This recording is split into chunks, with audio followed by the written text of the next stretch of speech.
Hi guys, welcome back on Learning Together. Welcome back friends. इस video में हम लोग प्रैक्टिस सेट का थर्ड पार्ट देखते हैं। इससे पहले हमने प्रैक्टिस सेट 1 और 2 नहीं देखा आपने, तो आप उसे ज़रूर देखें हमारे चैनल पर जा करके। उसमें हमने टोटल 40 क्वेश्चन डिस्कस किया था।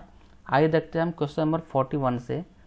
क्वेश्चन नंबर 41 बोल रहा है, बिजली मंत्रालय ने किस वर्ष तक सभी मीटरों को स्मार्ट प्रीपेड बनाने का निर्णय लिया है?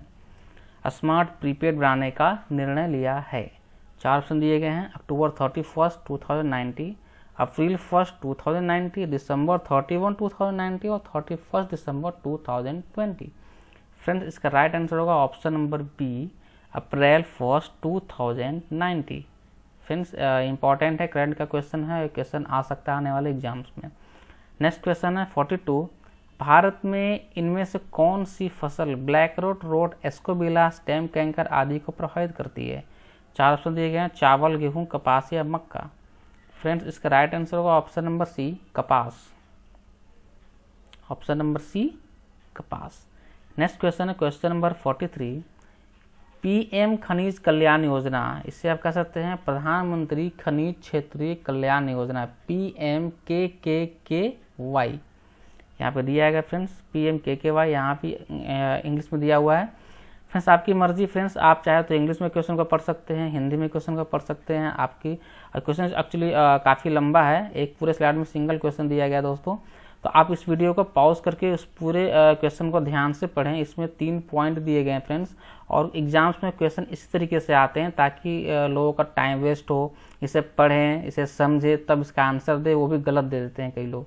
ठीक है फ्रेंड्स, इसमें 3 पॉइंट दिए गए हैं। पहला पॉइंट है हमारे पास, इस कार्यक्रम का उद्देश्य खनन से संबंधित कार्यों से प्रभावित क्षेत्रों और लोगों के कल्याण के लिए प्रदान करना था, या फिर इस कार्यक्रम की क्या परियोजना जो है वो केंद्र सरकार की मौजूदा चल रही परियोजनाओं के पूरक होंगे, है ना। या तीसरा, DMF को मिलने वाली धनराशि का उपयोग करके संबंधित जिलों के जिला खनिज संस्थापनाओं यानी कि DMF द्वारा प्रधानमंत्री खाजी कल्याण नहीं है फ्रेंड्स, प्रधानमंत्री क्षेत्रीय कल्याण है योजना को लागू किया जाएगा। 3 पॉइंट दिए गए दोस्तों यहाँ पे, और हमारे पास 4 ऑप्शन दिए गए हैं यहाँ पे ABCD करके। आपको इनमें से बताना कौन सा सत्य है। ठीक है दोस्तों, केवल 1 और 2 या फिर 2 और 3 या केवल 1 और 3 या फिर सभी यानी कि ऑल द एबव। फ्रेंड्स, आपको मैं इसका आंसर बता दूं, इसका राइट आंसर होगा ऑप्शन नंबर डी, है ना, उपरोक्त सभी यानी कि ऑल द एबव। ठीक है फ्रेंड्स, ऑल द एबव इसका राइट आंसर हो जाएगा। यानी कि प्रधानमंत्री क्षेत्रीय कल्याण योजना के अंतर्गत ये 3 पॉइंट है। अगर आप इन तीनों पॉइंट को ध्यान में रखते हैं दोस्तों, तो इससे कई क्वेश्चन बन सकते हैं और आने वाले एग्जाम में कई क्वेश्चन को आप आसानी से सॉल्व कर सकते हैं। तो मैं आपसे रिक्वेस्ट करता हूँ इस वीडियो को पॉज करके इस पूरे क्वेश्चन को देखें, सारे पॉइंट को देखें और अपने दिमाग में उसे बैठा लें। Next question, question number 44, project उड़यक इनमें से किस प्रक्रिया से संबंधित है ना। प्रोजेक्ट उड़यक इनमें से किस प्रक्रिया से संबंधित है? 4 ऑप्शन दिए गए हैं।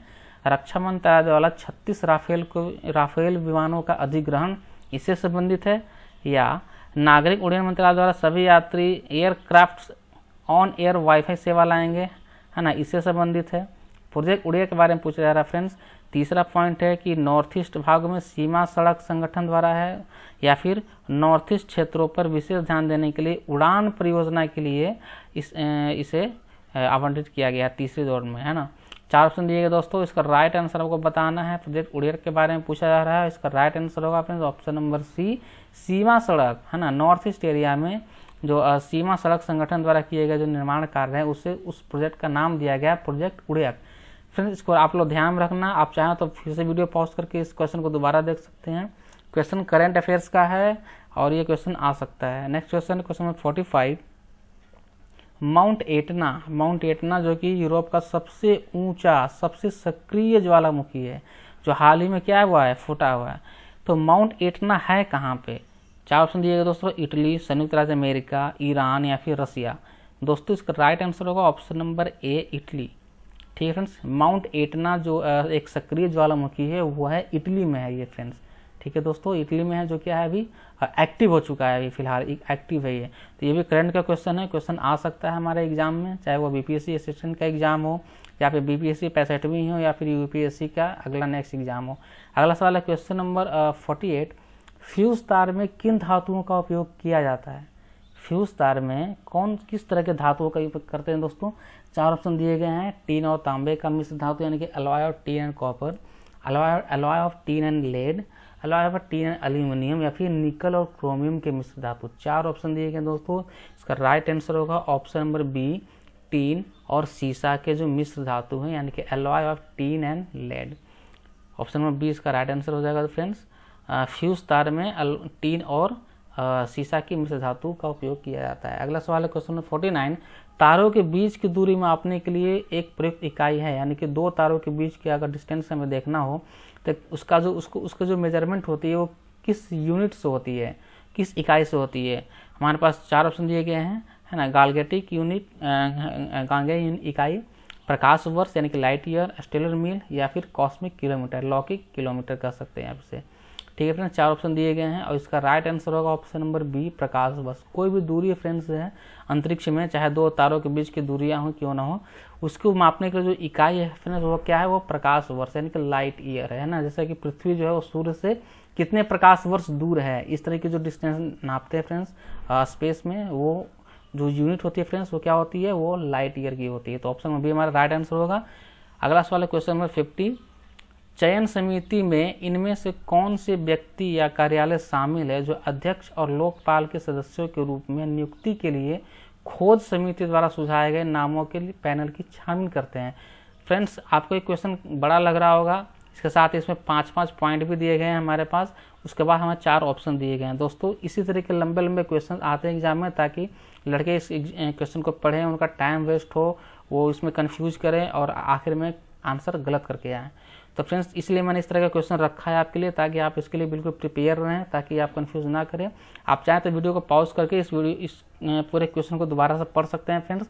मैं इसका आपको राइट आंसर सीधा बता रहा हूँ फ्रेंड्स। लोकपाल सदस्यों की नियुक्ति के लिए पूछा जा रहा है दोस्तों। तो लोकपाल सदस्यों की नियुक्ति के लिए हमारे पास 5 ऑप्शन दिए गए हैं। प्रधानमंत्री रहते हैं, या फिर चीफ जस्टिस ऑफ इंडिया रहता है, या फिर राज्यसभा के विपक्ष के नेता, या फिर भारत के मुख्य न्यायाधीश द्वारा अनुशंसित एक न्यायवीर, या फिर लोकसभा के अध्यक्ष।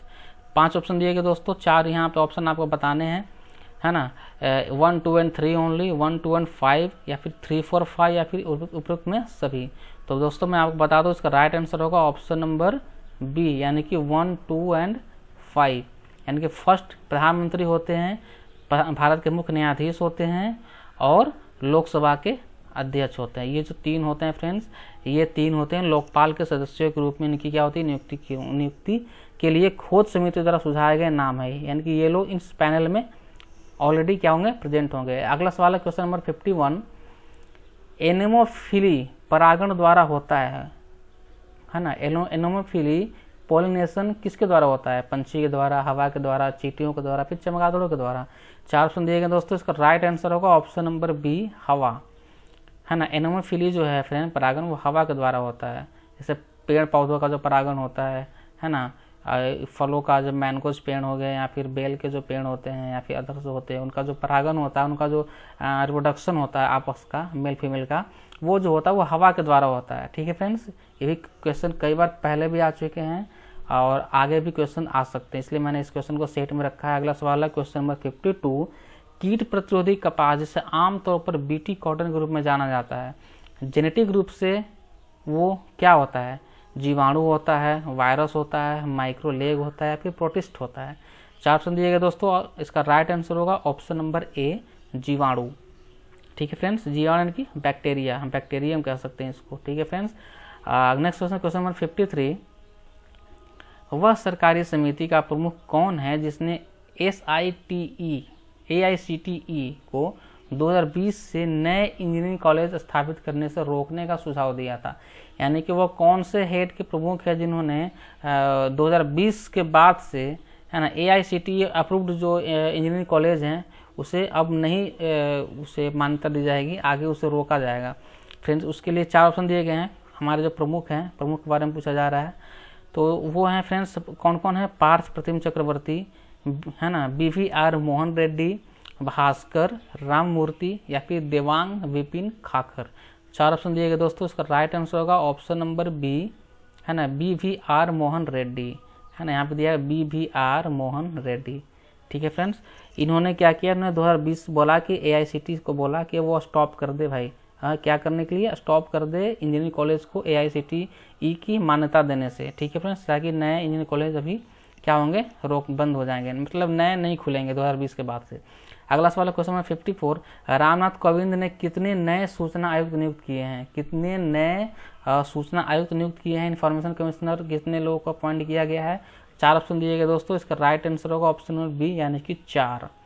टोटल 4 जो है फ्रेंड्स, वो क्या है, इन्फॉर्मेशन कमिश्नर हैं, जिसे हमारे प्रेसिडेंट रामनाथ कोविंद ने क्या किया, अपॉइंट किया है। तो टोटल कितने हैं, 4 हैं। अभी चारों का नाम आप देख लेना फ्रेंड्स, नेट पर भी जाकर देख सकते हो। अगला सवाल है क्वेश्चन नंबर 55, अखिल भारतीय हरिजन संघ की स्थापना किसने की थी। काफ़ी इंपॉर्टेंट है, कई बार UPSC में भी आया है फ्रेंड्स, BPSC के एग्जाम्स में कई बार आए हैं, SSC में भी आए फ्रेंड्स। अखिल भारतीय हरिजन संघ की स्थापना किसने की थी या फिर कब की गई थी, है ना। तो फ्रेंड्स का राइट आंसर होगा ऑप्शन नंबर सी, 1932। ठीक है फ्रेंड्स, 1932 में की गई थी हरिजन संघ की स्थापना। फ्रेंड्स हरिजन संघ जो फ्रेंड्स है किसने इसकी स्थापना की थी, तो फ्रेंड्स का राइट आंसर होगा मोहनदास करमचंद गांधी, यानी कि MK गांधी जो थे फ्रेंड्स, है ना, मोहनदास करमचंद गांधी, उन्होंने भारतीय हरिजन संघ की स्थापना की थी 1932 ईस्वी में। इसका हेड ऑफिस फ्रेंड्स दिल्ली में है। अगला सवाल है क्वेश्चन नंबर 56, बक्सर की लड़ाई लड़ी गई थी। बक्सर की लड़ाई कहाँ लड़ी गई थी और कब लड़ी गई थी, इससे भी क्वेश्चन आते हैं, क्योंकि काफ़ी शुरुआत हुई थी इससे, बक्सर के बैटल से। तो फ्रेंड्स 4 ऑप्शन दिए गए हैं, 1762, 1764, 1768 फिर 1772। फ्रेंड्स का राइट आंसर होगा ऑप्शन नंबर बी, 1764। 1764 ईस्वी में बक्सर का बैटल लड़ा गया था। फ्रेंड्स आ सकता है किसके बीच लड़ा गया था, तो ये लड़ा गया था दोस्तों ईस्ट इंडिया कंपनी जो ब्रिटिश रूल में थी उसके खिलाफ लड़ा गया था। और लड़ा था कौन, नवाब जो थे हमारे बंगाल के नवाब, उन्होंने लड़ा था। उसका नाम था फ्रेंड्स मीर कासिम। ठीक है फ्रेंड्स, मीर कासिम जो बंगाल के नवाब थे, उन्होंने ईस्ट इंडिया कंपनी के खिलाफ बक्सर में लड़ाई लड़ी थी, इसलिए इसका नाम दिया गया बक्सर बैटल। क्योंकि फ्रेंड्स बक्सर जो कि बिहार में है वहीं पर लड़ा गया था। साथ में इनका सहयोग दिया था अदर्स नवाब लोग जो थे हमारे अवध के नवाब थे, और भी 2-3 जगह के नवाब थे, उन्होंने भी इनका पूरा सपोर्ट मिला था इन्हें, हमारे मीर कासिम को। तो फ्रेंड्स इसका right answer option number B होगा। अगला सवाल है क्वेश्चन नंबर 57, स्वामी विवेकानंद ने वह किस वर्ष में अमेरिका में विश्व धर्म की संसद में भाग लिया था, है ना, वर्ल्ड रिलीजन में अमेरिका में कब हमारे विवेकानंद जी ने भाग लिया था। 4 ऑप्शन दिए गए, 1893, 1895, 1897 या 1899। फ्रेंड्स इसका राइट आंसर आपको बताना है, काफ़ी इंपॉर्टेंट है, इससे कई बार क्वेश्चन आए हैं विवेकानंद को लेकर के। तो फ्रेंड्स का राइट आंसर होगा ऑप्शन नंबर ए, 1893, है ना। 1893 में स्वामी विवेकानंद ने अमेरिका में विश्व धर्म की संसद में भाग लिया था। फ्रेंड्स मैं आपको इसके बारे में कुछ और एक्स्ट्रा नॉलेज दे दूं। स्वामी विवेकानंद जो थे फ्रेंड्स, उसका नाम जो मेन बचपन का जो नाम था फ्रेंड्स वो था नरेंद्र दत्त। क्या था फ्रेंड्स, नरेंद्र दत्त इनका नाम था। ठीक है, और इन्होंने फ्रेंड्स रामकृष्ण मिशन की स्थापना की थी। ठीक है फ्रेंड्स, रामकृष्ण मिशन की स्थापना किसने की थी, स्वामी विवेकानंद ने की थी फ्रेंड्स। और इन्होंने कई बुक्स भी लिखी थी, जैसे कि कर्म योग, राजयोग, ज्ञान योग, इस तरह के बुक्स लिखी थी। इनसे कई सारे क्वेश्चन बनते हैं फ्रेंड्स, बहुत सारे क्वेश्चन बनते हैं, तो आप इनके बारे में डिटेल में पढ़ सकते हो बुक्स में। मैं आपको बस बता दे रहा हूँ, आपको मैंने नाम बता दिया सबका। ठीक है दोस्तों, अगला सवाल है क्वेश्चन नंबर 58, जैन धर्म में माटी ज्ञान का क्या अर्थ है। जैन रिलीजन जो है फ्रेंड्स, इसमें माटी ज्ञान का क्या मतलब है। 4 ऑप्शन दिए गए हैं फ्रेंड्स, इंद्रिय अंगों की गतिविधि के माध्यम से धारणा, या फिर शास्त्रों द्वारा प्रकट ज्ञान, या भेदक धारणा, या फिर टेलीपैथिक ज्ञान। फ्रेंड्स इसका राइट आंसर आपको बताना है। इसका राइट आंसर होगा ऑप्शन नंबर ए, इंद्रिय अंगों की गतिविधि के माध्यम से धारणा। यानी कि आप हिंदी देख सकते हैं friends, perception through activity of sense organ, ये होता है किसका, माटी ज्ञान। ठीक है फ्रेंड्स, माटी ज्ञान। अगला सवाल है क्वेश्चन नंबर 59, इनमें से कौन सा परीक्षण कलर ब्लाइंडनेस के निदान के लिए उपयोग है ना। कलर ब्लाइंडनेस के लिए जो कौन सा निदान है, कौन सा टेस्ट है जो ज़्यादा इंपॉर्टेंट रखता है कलर ब्लाइंडनेस को लेकर के। आपको फ्रेंड्स पता होगा कलर ब्लाइंडनेस होता क्या है फ्रेंड्स, जिसको कलर का ज्ञान नहीं होता, जो ग्रीन जो जिन्हें आप रेड दिखाओगे उन्हें ग्रीन दिखाई देगा, जिसे ग्रीन दिखाओगे उसे कुछ और कलर दिखाई देगा, तो वो होता है फ्रेंड्स कलर ब्लाइंडनेस। तो फ्रेंड्स इसके निदान के लिए जो टेस्ट होता है वो होता है इशारा टेस्ट। ऑप्शन नंबर ए इसका राइट आंसर होगा दोस्तों। 4 ऑप्शन दिए गए थे, इशारा टेस्ट इसका राइट आंसर हो जाएगा। अगला सवाल है क्वेश्चन नंबर 60, चावल में खाद्य भाग इनमें से कौन सा है? खाद्य भाग के बारे में पूछा जा रहा है दोस्तों, कौन सा होता है चावल में? फ्रेंड्स फल, कोटेडियन, एंडोस्पर्म या फिर भूर। फ्रेंड्स इसका राइट आंसर होगा दोस्तों ऑप्शन नंबर सी, एंडोस्पर्म। ठीक है फ्रेंड्स, ऑप्शन नंबर सी इसका राइट आंसर हो जाएगा, एंडोस्पर्म। चावल का जो खाद्य भाग होता है उससे बोलते हैं एंडोस्पर्म। आप लोग ध्यान रखें दोस्तों, कई बार क्वेश्चन पहले भी आया है इसलिए मैंने इसे दोबारा रखा आपके सामने। अगला सवाल है क्वेश्चन नंबर 61, इनमें से कौन 8वीं अनुसूची में उल्लेखित आधिकारिक भाषाओं में से एक नहीं है? इसमें से 8वीं अनुसूची के अकॉर्डिंग कौन सा पूछ रहा है कि इसमें नहीं है? फारसी, संस्कृत, कश्मीरी या फिर नेपाली। फ्रेंड्स का राइट आंसर आपको बताना है 8वीं सूची में कौन सा नहीं है, ऐसा आधिकारिक भाषा है, यानी कि वैसा ऑफिशियल लैंग्वेज आपको बताना है जो कि 8th शेड्यूल में नहीं मेंशन किया गया है। तो फ्रेंड्स का राइट आंसर होगा ऑप्शन नंबर ए, फारसी। ठीक है दोस्तों, फारसी इसका राइट आंसर हो जाएगा। अगला सवाल है question number 62, which of the following statement is incorrect regarding PMO, है ना, प्रधानमंत्री कार्यालय जो है हमारा पीएमओ, उसके बारे में कौन सा कथन क्या है गलत है? 4 ऑप्शन दिए गए दोस्तों। पहला, यह एक वैधानिक निकाय है, यह पीएम के लिए एक कर्मचारी एजेंसी है, या फिर इसे एक विभाग का दर्जा दिया गया है, या फिर इसके तहत कोई संलग्न और अधीनस्थ कार्यालय है। 4 ऑप्शन दिए गए दोस्तों, इसमें आपको बताना कौन सा गलत है। तो फ्रेंड्स ऑप्शन नंबर ए इसका राइट आंसर हो जाएगा, क्योंकि ऑप्शन नंबर ए हमारा गलत है, क्योंकि यह एक वैधानिक निकाय है, ये बिल्कुल गलत है। यह एक वैधानिक निकाय नहीं, यानी कि पीएमओ जो है फ्रेंड्स वो क्या है, कॉन्स्टिट्यूशनल नहीं है, ये फिर स्टैट्यूटरी बॉडी भी नहीं है ना, यानी कि कह सकते हैं कि ये संवैधानिक निकाय बिल्कुल भी नहीं है। पीएमओ को कभी भी रखा जा सकता है, कभी भी हटाया जा सकता है।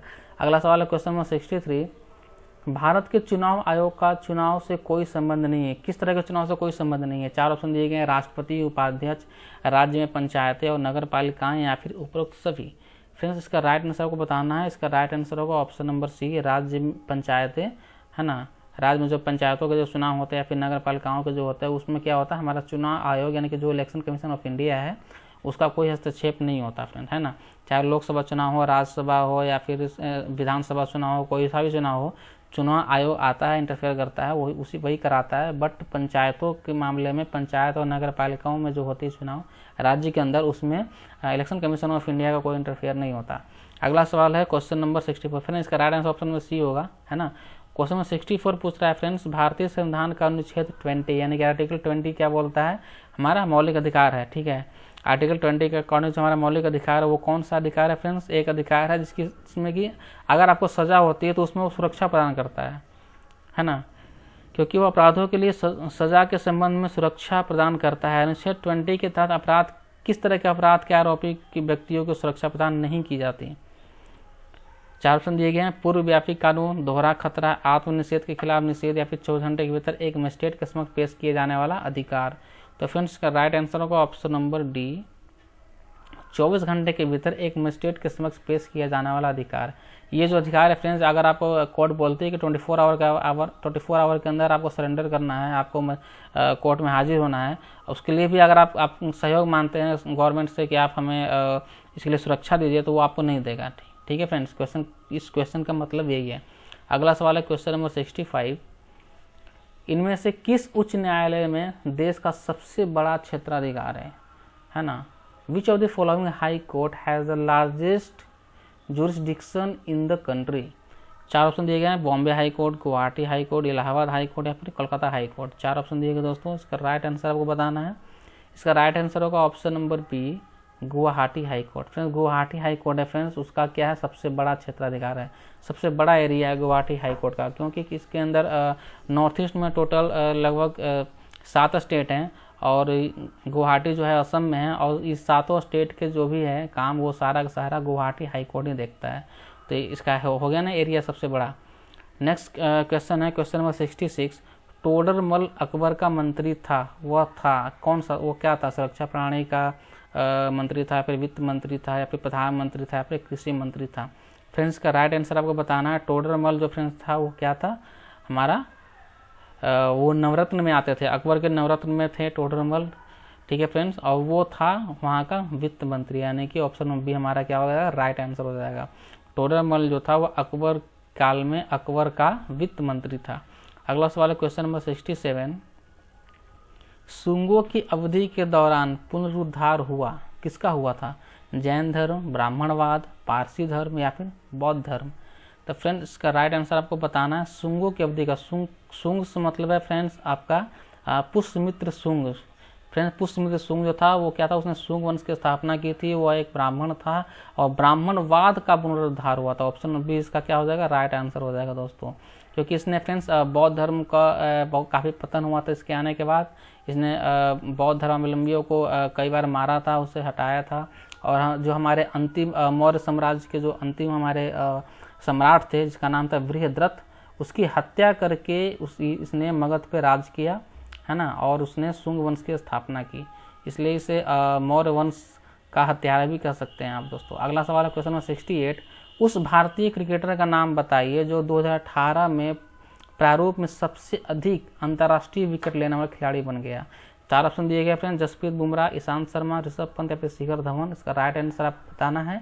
इसका राइट आंसर होगा दोस्तों option number A, Jasprit Bumrah. Friends आपको वीडियो अच्छा लग रहा हो तो आप इसे लाइक कर सकते हैं दोस्तों, और जहां तक हो सके अपने फ्रेंड सर्किल में आप इसे शेयर भी कर सकते हैं ताकि और लोगों तक भी ये वीडियो जा सके। अगला सवाल है question number 69, Telangana high court के फर्स्ट न्यायाधीश हमारे फर्स्ट जस्टिस कौन हुए, चीफ जस्टिस, किसने की अभी क्या की शपथ ली है? बिल्कुल करंट अफेयर्स का क्वेश्चन है अभी तुरंत का फ्रेंड्स, कि तेलंगाना हाई कोर्ट जो कि आंध्र प्रदेश से कट करके बना था, ठीक है दोस्तों, इसका अपना हाई कोर्ट नहीं था क्योंकि पहले वो हैदराबाद हाई कोर्ट से ही काम चल रहा था दोनों स्टेट का।